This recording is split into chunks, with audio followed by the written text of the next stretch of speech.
Hello everyone. I am Dr. Govind Saraswat, Assistant Professor in English from Government College, Decana. Dear friends and students, today in this lecture, we are going to discuss P.B. Shelley's Ode to the West Wind. In the previous lecture, I have already introduced you with the poet P.B. Shelley, and before we explain or before we discuss this ode, let me tell you something about the background knowledge and structure of this poem so that we can understand it in a better way.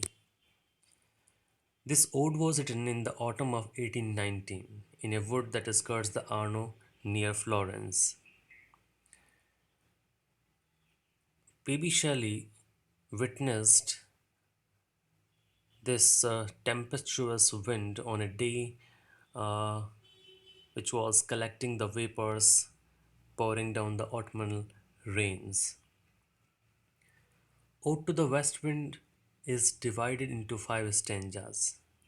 In the first three, he talks about the power of west wind, and in the remaining two stanzas, that is, P.B. Shelley makes a request and he wants west wind to be his trumpet of prophecy.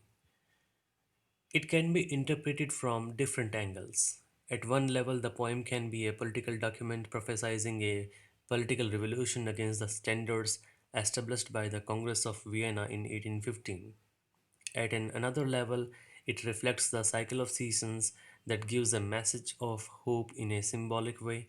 And finally, it is a highly personal lyric, voicing in the manner of Job Shelley's struggle. The stanza form that Shelley has used in this ode have the features of the Italian terza rima, the meter used by Dante in his Divine Comedy. The terza rima has interlaced tercets, units of three lines, rhyming ABA, BCB, CDC. Shelley employs a set of four tercets closed by a couplet, rhyming with the middle line of the preceding tercet. Now the rhyme scheme is ABA, BCB, CDC, DED, and EE. Westwind is presented as marking a change from social indifference to revolutionary action and from creative deadness to a renewed imaginative flowering. Let's begin with the poem. From the very beginning, we can see that P.B. Shelley is directly addressing West Wind, when he says, O wild west wind, thou breath of autumn's being, thou from whose unseen presence the leaves dead are driven like ghosts from an enchanter fleeing, yellow and black and pale and hectic red, pestilence stricken multitudes. He addresses West Wind and says that it is wild and the breath of autumn season. Generally, it blows during the autumn season. That's why it is a vital essence of this season. And he says that you are powerful, although invisible, but we can feel its presence when the dead leaves are scattered because of the gush of west wind. It carries them and scatters around. The activity is analogous to another one in which we can imagine the running away of ghost in the presence of an enchanter because they fear that the enchanter or that wizard or witch may trap them. Then he talks about the color of these dead leaves. Some are yellow and black, some are pale, and some other have acquired a reddish hue. The color of these, the changed color of these leaves suggest as if they are affected by an epidemic. Our poet P.B. Shelley uh, gives us another image in which we can Imagine a large number of people who are affected by a fatal epidemic, and because of that, they are deformed. So, here we can find the same thing because the leaves are now dead and they are deformed, they have changed their color. So, it seems as if they are affected by a disease. Then he says, O thou who charitest to their dark wintry bed the winged seats where they lie cold and low, each like a corpse within its grave.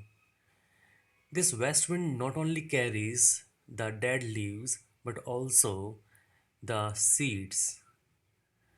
The power of west wind is so great that it seems to us as if the seeds are flying, as if they have wings, but actually they do not have. This west wind works like a chariot for these seeds. They are carried away and then they get stuck somewhere and they are then buried inside the earth. They remain inside the earth in the same manner as a corpse lies inside its grave. Then he says that these seeds lie inside the earth for a certain amount of time until thine azure sister of the spring shall blow her clarion over the dreaming earth. Here we have to make a comparison between the autumn season and the spring season. Generally, autumn is dull and gloomy, whereas spring is marked by light breezes and full of new life. Why the earth is dreaming? Because everything is dull and most of the atmosphere is dry, and the seeds, when they are buried inside the earth, it seems as if they are sleeping. And when the spring season comes, it pours her rain, and because of that water of rain, the seeds sprout and they come out of the earth. So this this activity or this imagery suggests as if now the earth is about to wake up, and there is a new life seen that a new life can be seen everywhere around us everywhere. And Phil driving or her clarion. There is a word clarion. It means it seems as if spring season blows her clarion in order to make everyone feel that feel her presence, and now they have to wake up. Here, the poet gives us another image in which we can compare spring season with a shepherd. What is the role of a shepherd?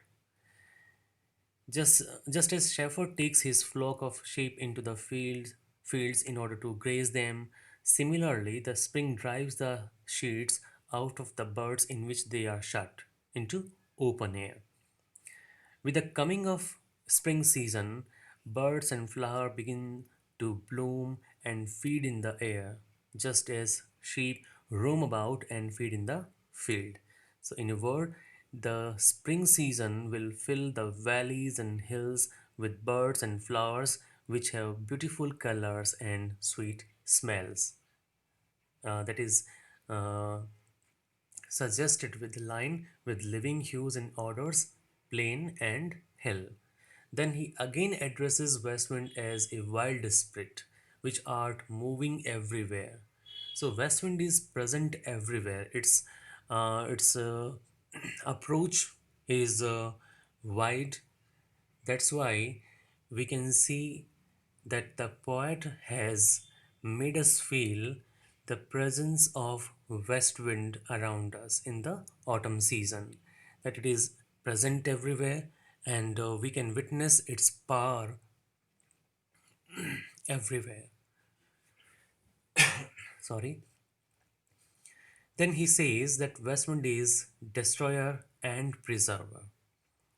It is a destroyer for the dead leaves.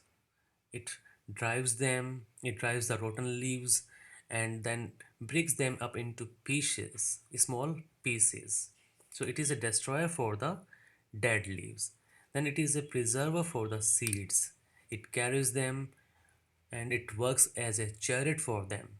And then somewhere they get stuck and later on they sprout into new plants. So it is in this way works it works like a preserver.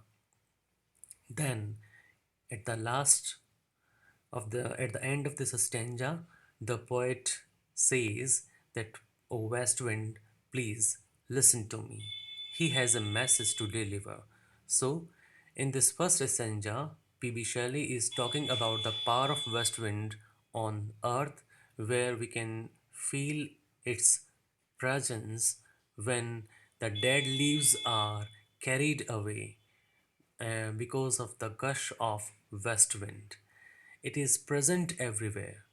So because of this reason, I think the poet has suggested all the readers that in because of this reason he is making a request to west wind to listen to him because he has something to deliver. So this is all about the first stanza.